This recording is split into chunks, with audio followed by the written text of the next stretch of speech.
So thank you for joining us. Today's topic will be on the word concede. And so this has just been coming out of my personal meditation time.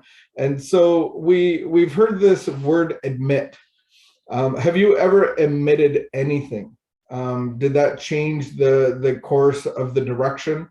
Have you ever admitted that you were lost? Have you ever admitted that you're a fast driver? Have you ever admitted that you have road rage? Have you ever admitted that you're alcoholic while you're drinking? I just say that because that's my experience. I used to say that all the time. I'm alcoholic, that's the way I drink. I've admitted that over and over, but it didn't change the direction of my path. And I didn't even understand what I was admitting to. And so we see this in the great United States of America. A man won the presidency. Some would say the most powerful man in the universe, and he won. And so the beautiful thing about democracy is that the people that you're serving or over in authority over, they can actually vote you out. They can kick you off the island. And so there was a vote, and this man lost.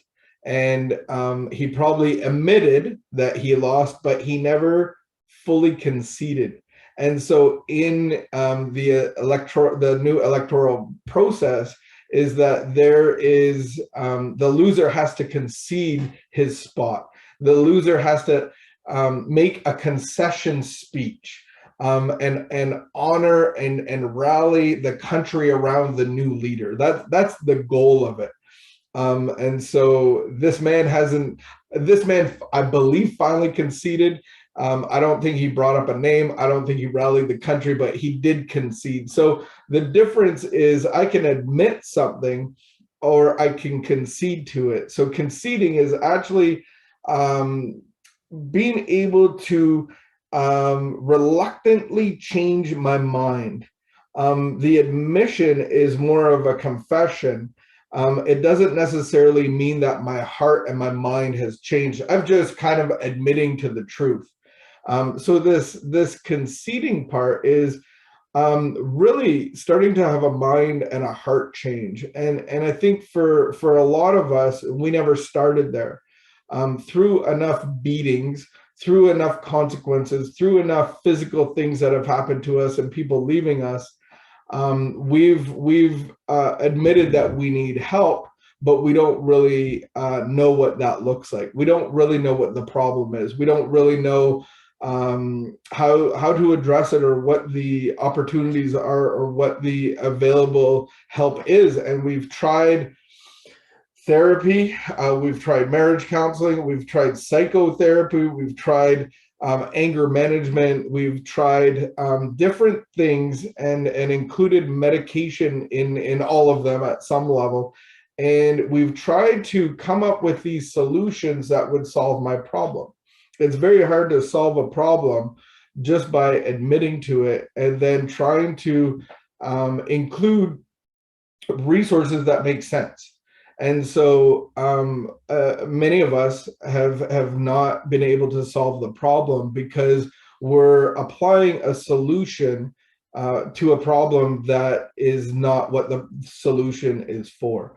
And so there are some great tools out there. There are some great instruments that can enhance my life, that can enhance my journey, and enhance my relationship to others. Being a part of a community, learning how to communicate effectively and properly, learning about passive aggressive style communication, learning again about aggressive communication, understanding how to ask questions and to communicate in an effective manner that will promote healthy relationships. And so none of that is bad, but it's not going to solve my problem. And so my problem is alcoholic. My problem is drug addicted. My problem is these things that I'm consuming into my body, which is causing my life to spin out of control. My life is so out of control that I have lost my license, I have lost my freedom, I have lost relationships, I have lost jobs. My problem has made my living arrangement such a mess that it's almost unbearable. And so I'm stuck in the problem.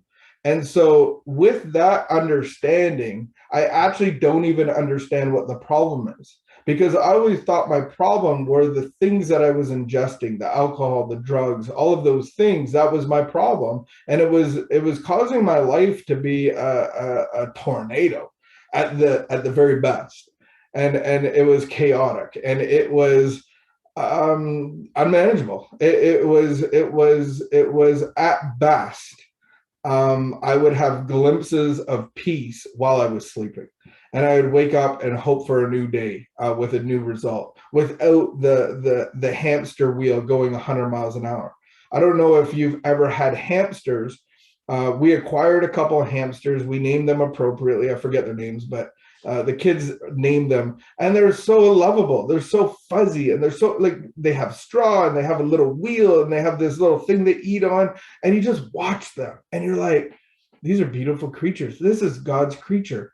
They let you hold them, and then when the lights go off, you're like, they're Satan's creatures. Why are you guys not sleeping? What's your problem? Why are you rattling the cage? Stop, get off the wheel. Get off the wheel. Get off the wheel. Like, you got to stop that. It's 2 a.m. Oh, they're nocturnal. So in the daytime, they're beautiful. Like, you just want to pet them. They're very docile, but they are nocturnal. And so it becomes a massive problem. And so that feels like the tension inside of me on a daily basis, that there are hamsters running the wheel. Some are nocturnal, some are daytime, and now they've invited their squirrels. Oh my goodness, now they have a raccoon, and now they have a little party up in here. And I'm like, there is no peace, there is no quietness. This is not a pleasant, manageable living arrangement. And so I'm starting to look on the inside now. So with my perception that alcohol and drugs are making my life crazy, that is actually the wrong problem. That's not even what the problem is. And so I could take those away, and you would say that my life got so much better that I would never even think about those things again. Some of us have had timeouts behind bars or treatment centers. Some of us have been in detox centers, and we've been separated from the problem, as we would think. And as soon as we left, we went and used again. And so maybe the problem isn't what we think it is. Maybe the problem is something different. And so how do I apply a solution to this problem that I'm not even aware of? When I became aware of the problem, that alcohol and drugs was not the problem, I got to understand that the problem happens when I put drugs and alcohol into my system. What it relieves me of is my problem. All of a sudden, the hamsters are being cute little fuzzy hamsters. There's no squirrels. There's no raccoons. It's just how it's supposed to be, a beautiful menagerie of God's chosen animals up in here. A beautiful scene, a beautiful habitat.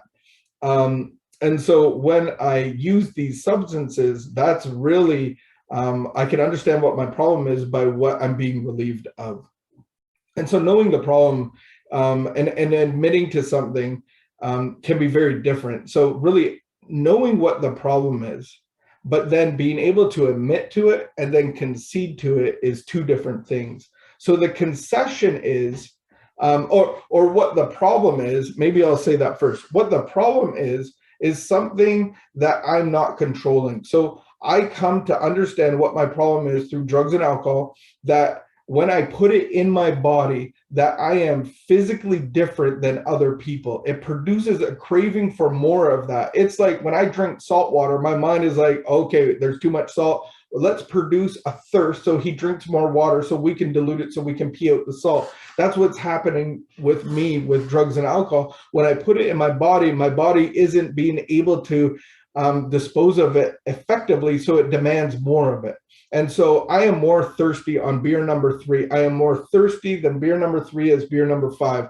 At beer number 8, I'm even more thirsty. I don't know this is happening. I'm unaware of it. I think I'm controlling it. And when I say that I have to be home at 10 p.m. because I have to work in the morning, it's 2 p.m. now. I've changed my mind. The reality is I'm not in control of what's happening in my body, the production of a craving of more. And then when there's serious consequences and I want to stop, I have a mental obsession that outweighs all other thinking. And on the way home from the grocery store, on the way home from work, I quick stop at the pub, or I quick stop at the dealer's house, or I quick stop. I just want to say hi. I just need a little break. I just need a little sip. And so this is the vicious cycle that continues this mental obsession that outweighs all other thinking. And it's all below my awareness. It's like I have spaghetti on my face. Everybody else knows that I have a problem. I've even admitted that I have a problem, but I keep on doing it because I don't have the solution. And what's controlling all of this is a tap dancer in the middle of my mind, of a middle of my heart. And it's a tap dance of fear. And so where there's fear, there's the ignition of the mental obsession. And where there's the mental obsession, I go and use. And when I go and use, I have no stoppability. I have this illusion that I'm controlling it, but I have no control whatsoever.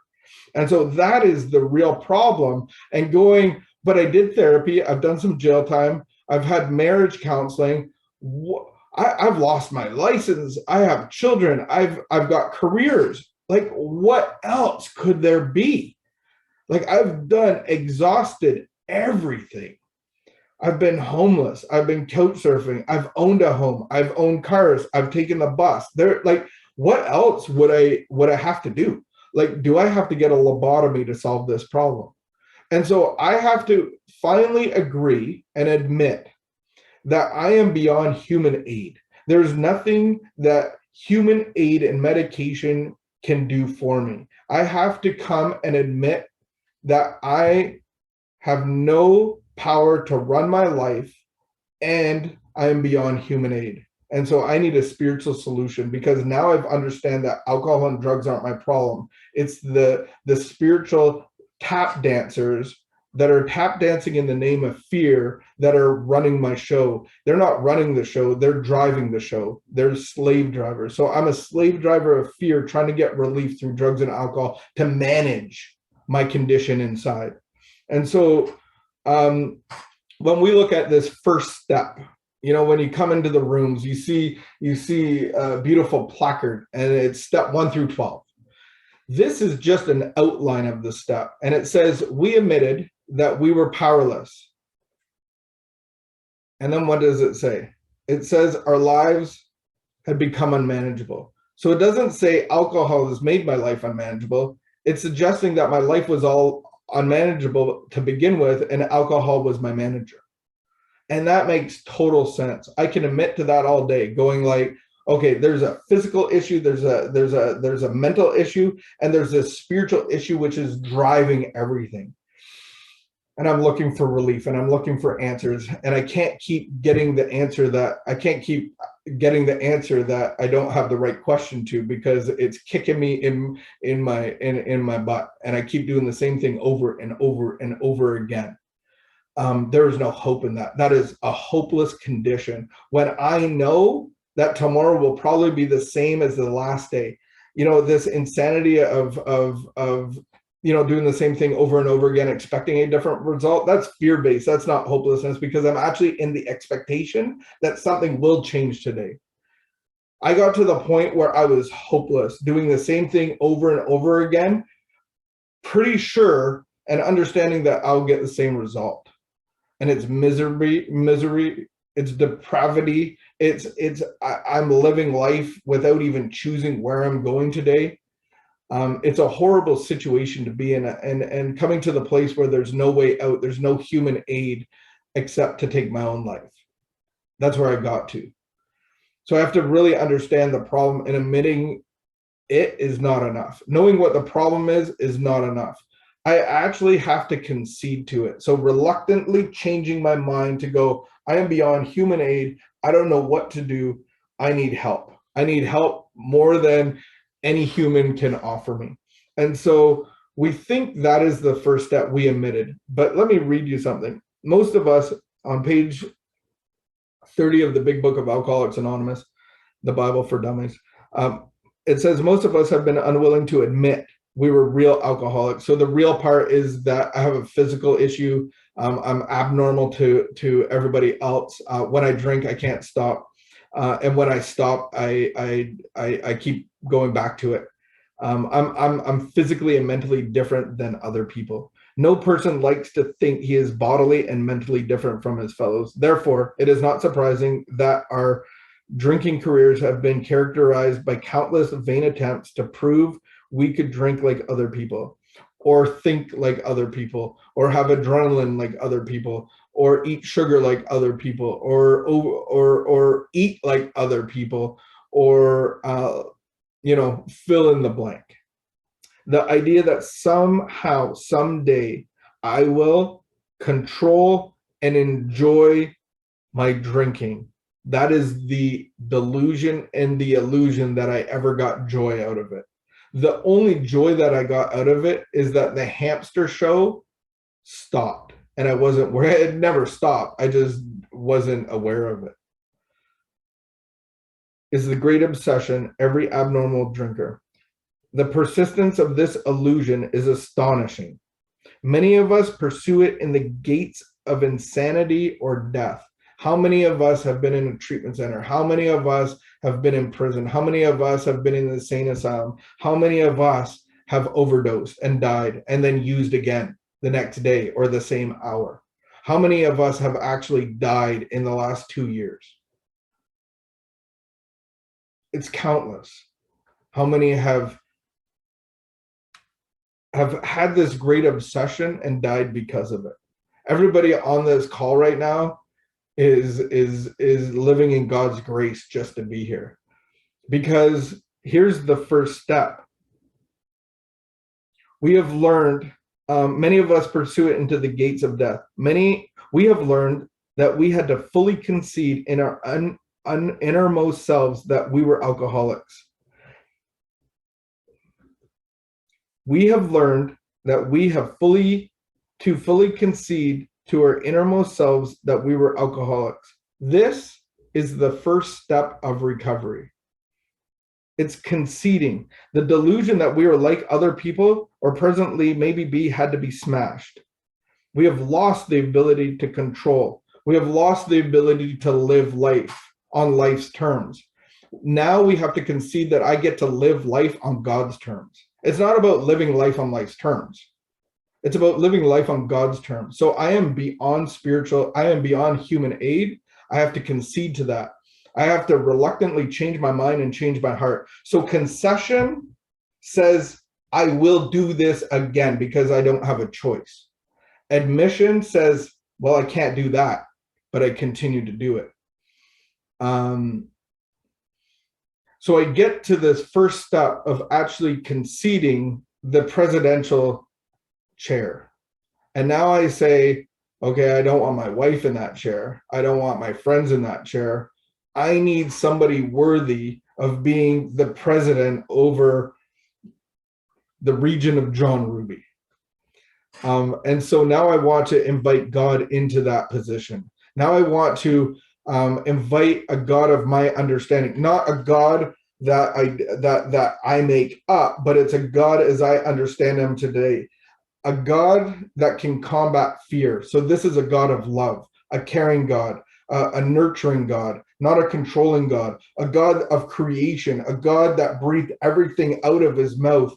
And he wants to have a relationship with me, but he is so loving, he's not going to take all the harmful things away from me. Because if I did that to you, it would be control, it would be aggressive, and you would not want to be my friend because, oh, your data phone isn't good for you. Oh, those shoes aren't good for you. You need art support. Oh, that food isn't good for you. Stop eating that. What's wrong with it? And I'm taking all these things away, and you're like, okay, stop it. God is so loving, he lets his children in the sandbox eat sand. and he's watching over you so that you don't choke to death. And this is a loving God as I begin to understand him.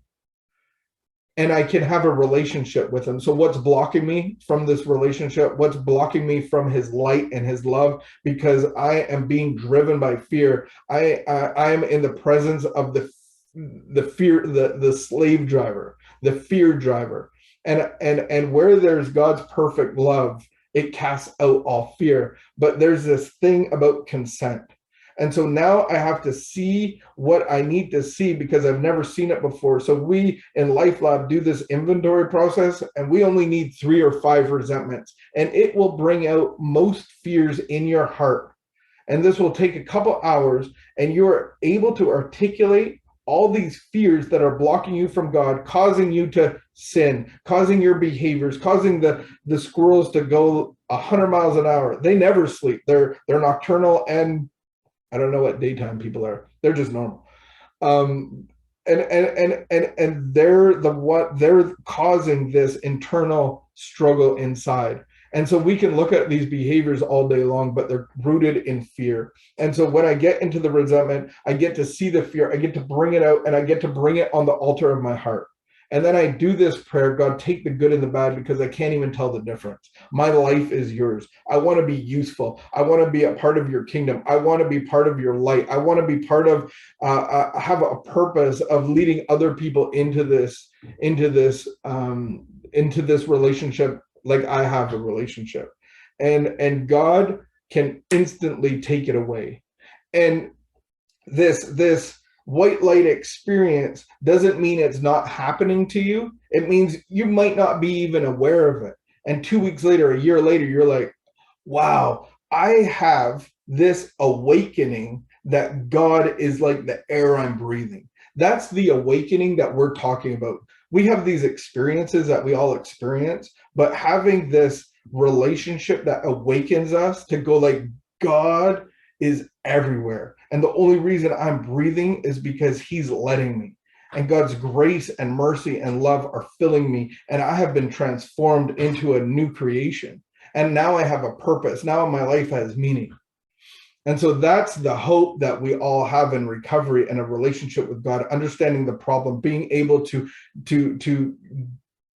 get the debris up to the surface and go, God, please take this away. I don't even know what I'm really asking, but just like, here, I found some crap. And could you take this out of the drain of my heart so that your water can flow through me? And that's a life worth living. Conceding my presidency and having God as my president, having God as my employer, having God as my director, getting my job description from him on a daily basis, and doing his work. My work is to stay in relationship with him, get off the throne and sit in the play box. Play box? Sandbox. So that is my share on concession. Here's our consideration.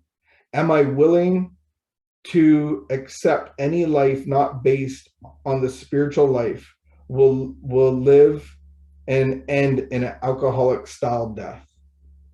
Am I conceding to that? Am I conceding that I am beyond human aid and only the grace and mercy and love of God will change me?